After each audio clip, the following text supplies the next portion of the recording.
Je suis le premier artiste au monde à utiliser une machine-outil pour faire de l'art. C'est du lourd. Ce robot a tué 2 personnes. Ma femme m'a demandé, s'il te plaît, monte pas là-dessus, faudrait pas un nouveau mort.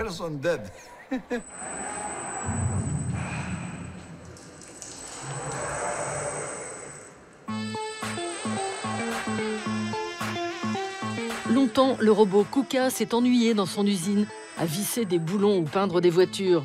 Alors, quand son nouveau papa, Dragan, lui a proposé une vie d'artiste, ses transistors n'ont fait qu'un tour. Depuis, il peint à 3 mètres par seconde. Fasciné par les processus de création qui impliquent l'homme et la machine, Dragan cherche depuis le début de sa carrière en 1974 à dépasser les limites du corps humain. Il y a 43 ans, il empoigne un paquet de crayons à papier. Un geste qu'il déclinera sous toutes les formes tout au long de sa carrière, utilisant pour certaines performances jusqu'à 50 000 crayons à la fois.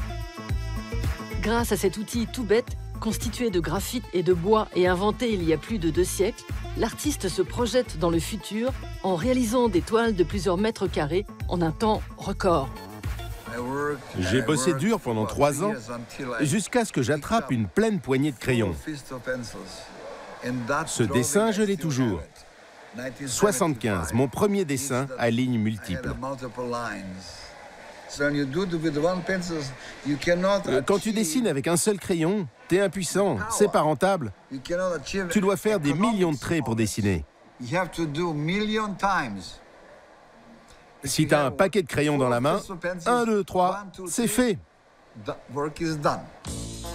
Né en 1948 à Belgrade, Dragan grandit dans la Yougoslavie de Tito. Adoré par le peuple pour sa participation à la résistance anti-allemande et pour s'être opposé à la mainmise de la Russie de Staline, Tito n'en est pas moins président à vie du pays et chef de l'unique parti communiste.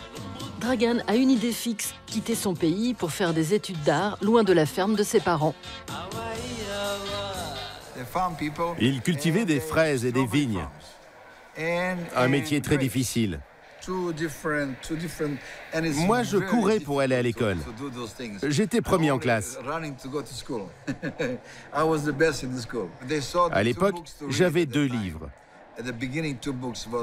Un sur Van Gogh et le second sur le Paris de Montparnasse au XIXe siècle. Mes artistes préférés. Quand mes parents ont vu ce que je lisais, ils m'ont dit « C'est comme ça que tu vas finir ». Ils n'étaient pas contents. En 1969, Dragan atterrit en Australie. Fasciné par la performance, il s'inscrit dans la section d'art de l'université de Canberra.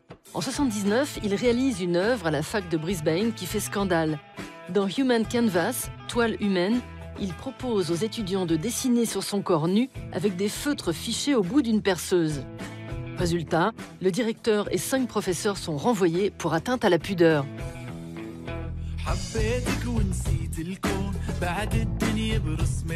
La même année, Dragan commence sa série People I Don't Like, utilisant ses crayons comme une arme contre tous ceux qui imposent leurs lois. C'est le corps de l'artiste qui personnifie ses dirigeants, contre lesquels il appelle le public à se battre.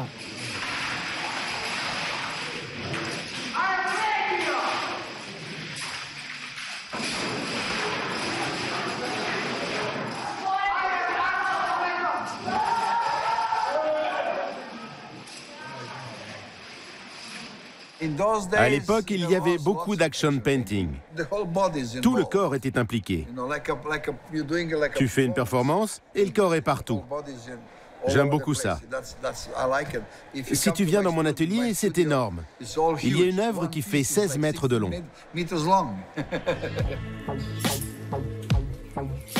Au début des années 2000, Dragan fixe des craies, des paquets de crayons et de feutres sur des robots télécommandés. Il appelle ses œuvres des Robo Actions en référence à l'action painting des actionnistes viennois qu'il adorait. La réalisation de ces toiles devant un public est une performance en elle-même. Aujourd'hui, Dragan partage son temps entre son atelier new-yorkais et Belgrade, où il a créé en 2007 The International Test Site, un lieu d'exposition et de performance mélangeant art et innovation technologique.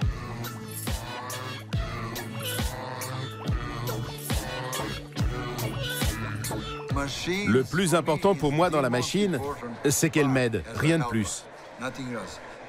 Quand l'intelligence artificielle déboulera et qu'elle prendra le pouvoir sur moi, ça ne me posera aucun problème. Tu fais de meilleurs boulots? Merci beaucoup.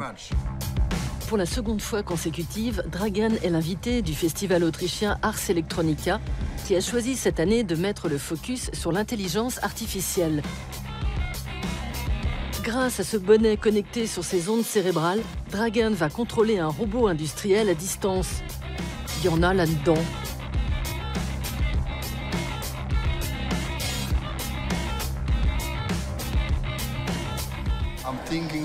Je pense, va à gauche, et le robot va où je lui dis d'aller. C'est fou, non? Non, c'est pas fou. Si l'intelligence artificielle prend le pouvoir, avec son aide et l'aide de tous, je serai vraiment un artiste conceptuel. J'aurai juste à penser à une idée et à les laisser faire.